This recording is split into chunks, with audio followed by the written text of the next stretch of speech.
My wife tried to frame me for her debts. The courtroom scene was priceless. I, 34 male, work as a forensic accountant. My entire career is built on finding things that people are desperately trying to hide. I track down embezzled funds for corporations, I analyze erratic spending patterns in divorce cases for high net worth individuals, and I basically hunt down money that doesn't want to be found. You would think that with a skill set like mine, I would be the last person on earth to get taken for a ride in my own house. You would think I'd spot the red flags from a mile away. But as it turns out, love doesn't just make you blind, it makes you stupid, and I was incredibly stupid for a very long time. I've been married to my wife, 31F, for 6 years. To the outside world, and even to myself, we were the picture-perfect suburban couple. She worked in marketing for a boutique firm, I had my own consultancy, and we lived in a nice colonial house in a state that follows strict community property laws. That legal detail is boring, but trust me, it becomes the most important thing in the world later in this story. Our dynamic was simple and, I thought, fair. I handled the mortgage, the investments, and the long-term savings. She handled the day-to-day expenses, utilities, and groceries. We had a joint checking account for bills and separate accounts for our personal fun money. Everything seemed fine. We went on vacations, we drove decent cars. She always had nice clothes, but she told me she was a wizard with sales and thrift stores. I believed her, because why wouldn't I? She was my partner. We were a team. The unraveling of my life didn't start with a dramatic confession or finding a burner phone. It started with a broken water heater and a trip to the hardware store on a random Tuesday. I was standing in the aisle with a cart full of copper pipes and fittings trying to fix a leak that was currently turning my basement into an indoor pool. I swiped my debit card. Declined. I frowned, assumed it was a chip error, and wiped it on my shirt. Swiped again. Declined. I pulled out my primary credit card, the one with a massive limit that I pay off every month. Declined. A cold knot formed in my stomach. Not panic, but confusion.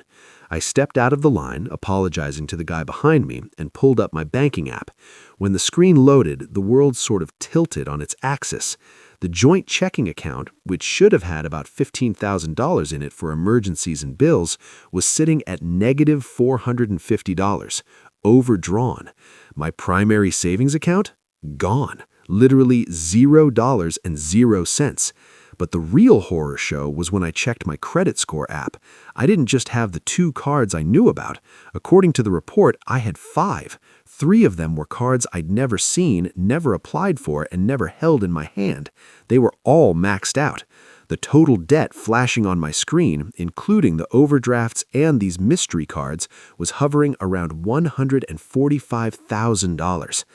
I drove home in silence. I didn't listen to the radio, I didn't call anyone, I just drove, my hands gripping the steering wheel so hard my knuckles turned white. I was trying to process the math. $145,000.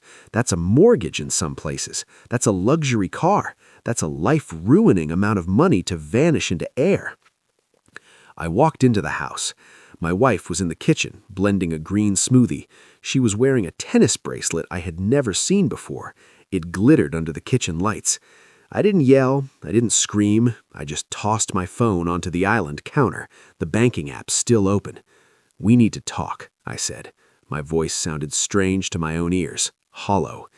She glanced at the phone, then at me. She didn't look surprised, she didn't gasp. She just took a sip of her smoothie and sighed, like I had just reminded her to take out the trash. "I was wondering when you would notice that," she said. I stared at her. "You drained the savings. You opened credit cards in my name. That is identity theft. That is fraud. Where is the money?" She set the glass down hard. "It's not theft, honey. We are married. What's yours is mine. That's how this works. I needed to maintain our lifestyle. Do you have any idea how much pressure I'm under at work? The dinners, the clothes, the networking? You are always so obsessive with the budget, watching every penny. I had to take matters into my own hands to keep up appearances." I felt like I was in a fever dream. Keep up appearances? I asked. We went to Italy twice last year. You drive a Lexus. We're not struggling. It's a 3-year-old Lexus, she snapped, her mask of calm slipping just a fraction.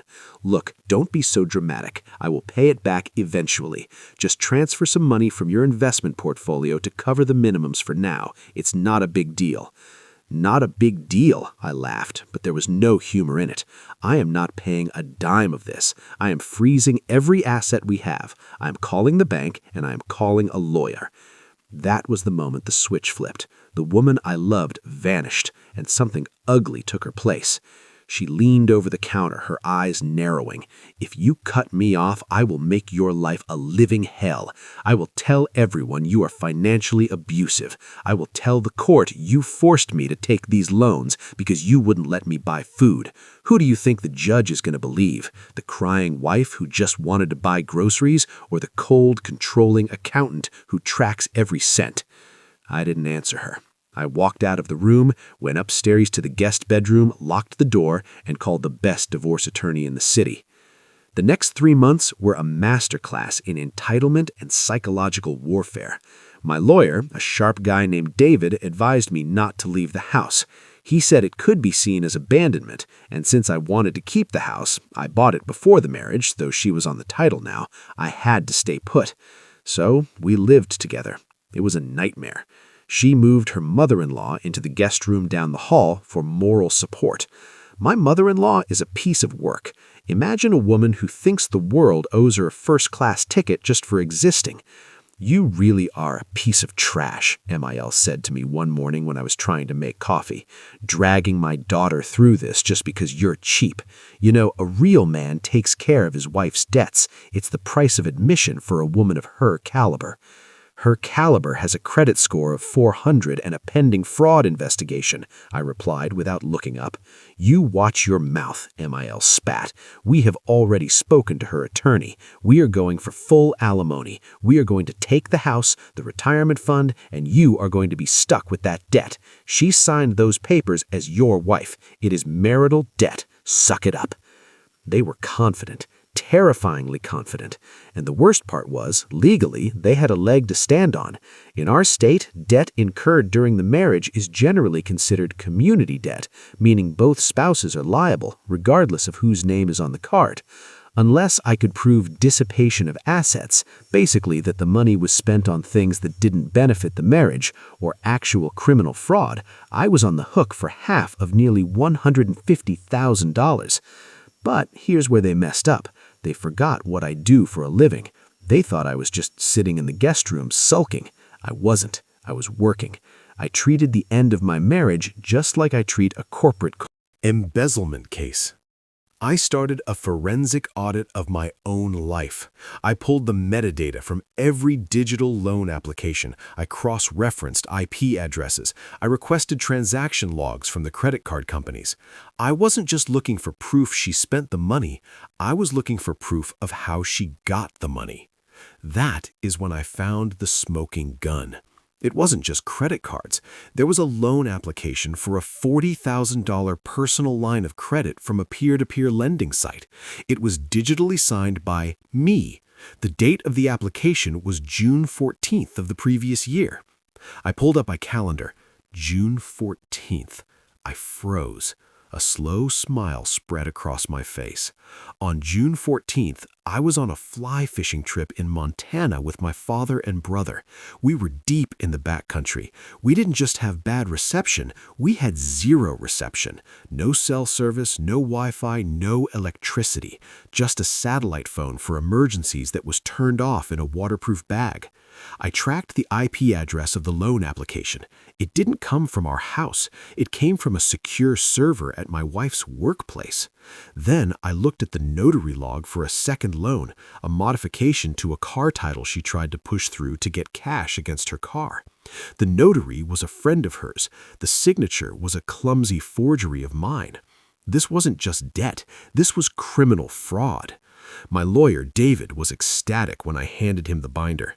Yes, I made a physical binder. It was color-coded: blue for financial logs, red for fraud evidence, yellow for communications.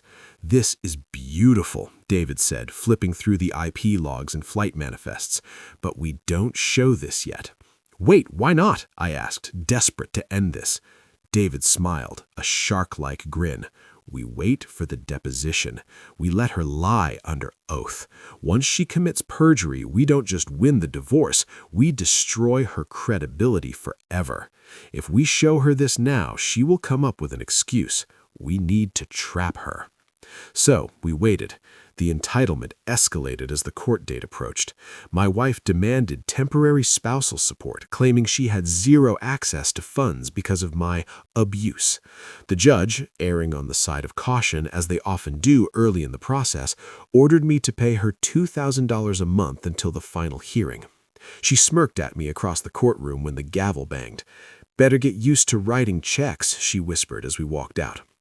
She bought a designer handbag with the first check. She posted it on Instagram with the caption, "Self-care after surviving trauma." I screenshotted it. Into the binder it went. Then came the day of the deposition. This was it. We were in a sterile conference room. Me, David, my wife, and her attorney. Her lawyer was a loud, aggressive guy who smelled like stale tobacco and arrogance. A court reporter sat in the corner, her fingers hovering over the stenotype machine. Her lawyer started by grilling me, trying to paint me as a controlling monster who forced me to hide purchases. I stayed calm. I answered yes, no, or I do not recall as instructed. I was boring. I gave them nothing. Then it was her turn. David started gently. He asked about her job, her income, the basics. He lulled her into a false sense of security. Then he pivoted to the debts.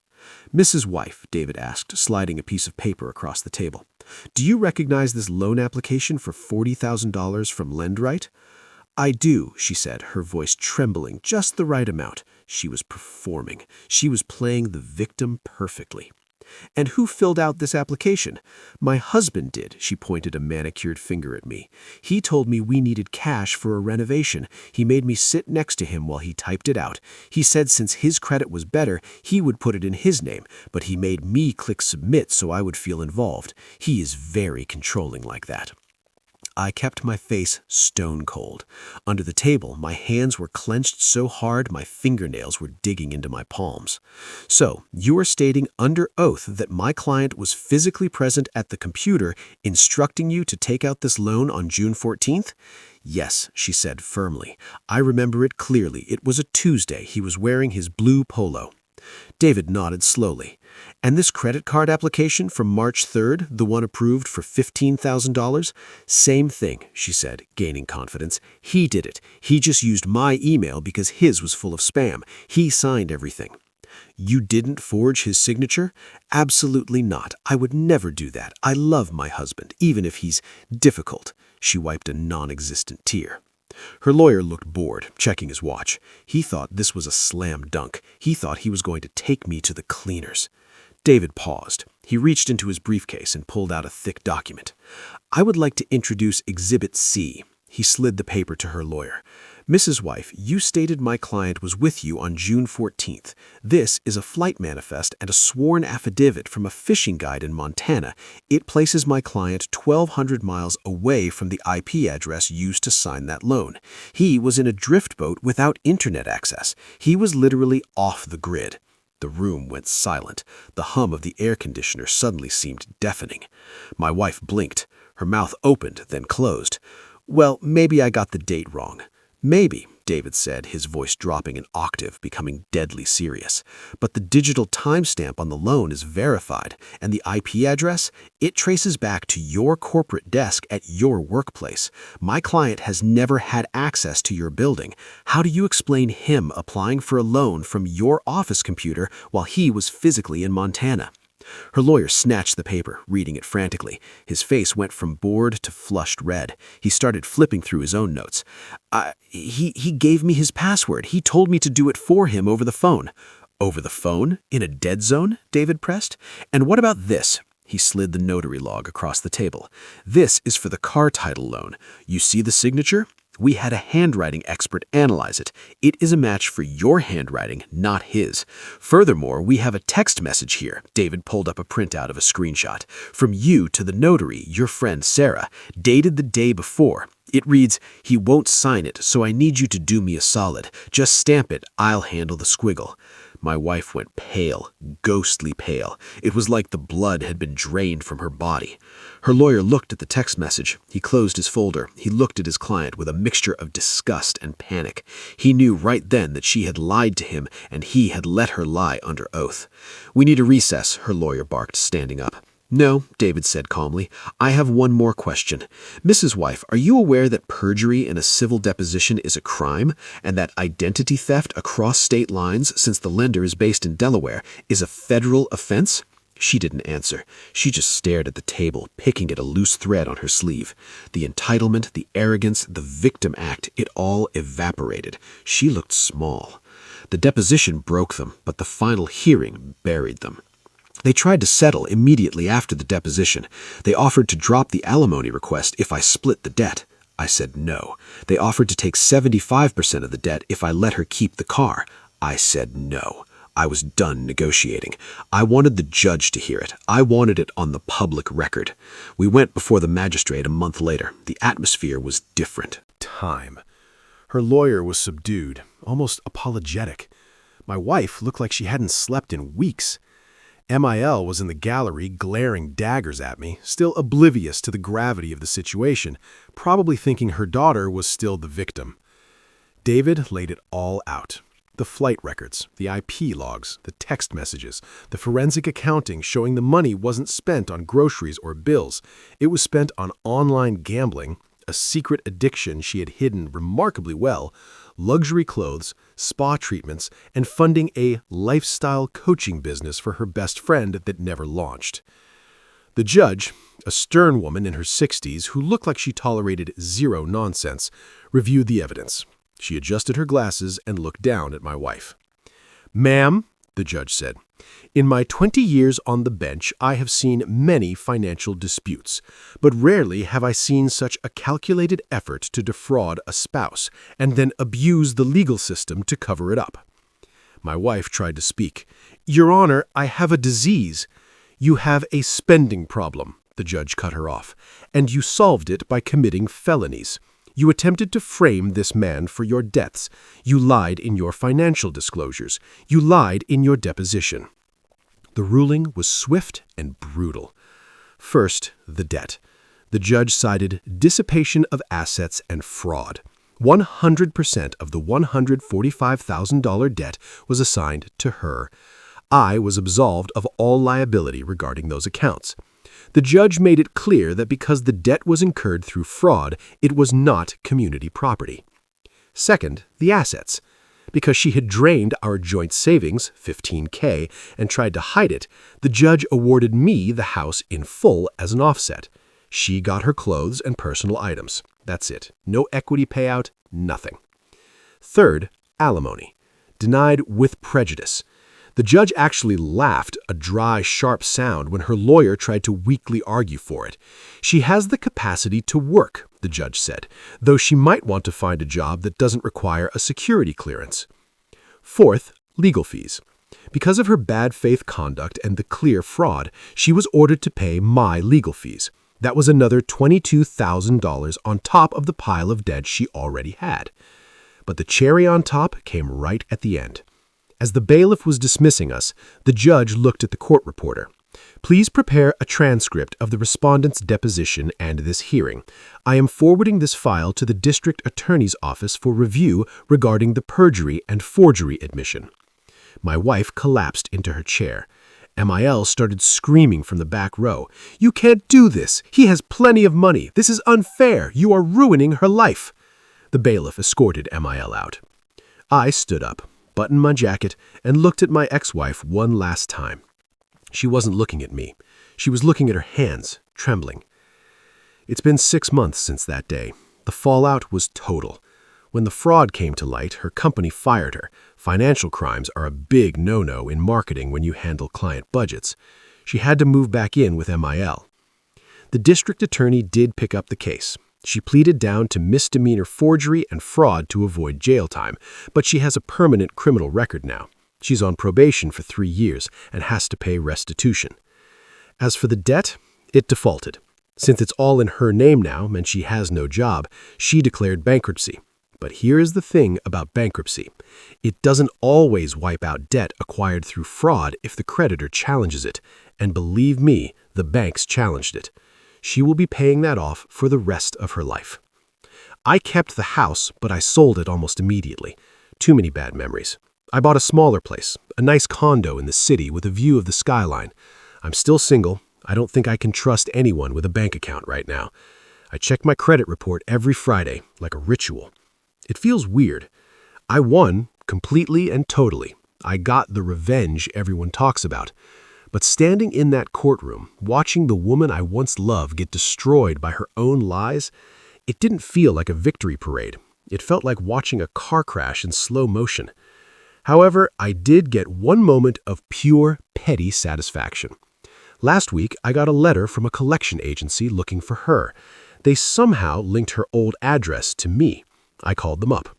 She doesn't live here, I told the agent, but I can give you her mother's address. And hey, while you're at it, ask her about the tennis bracelet. It should cover a couple of payments.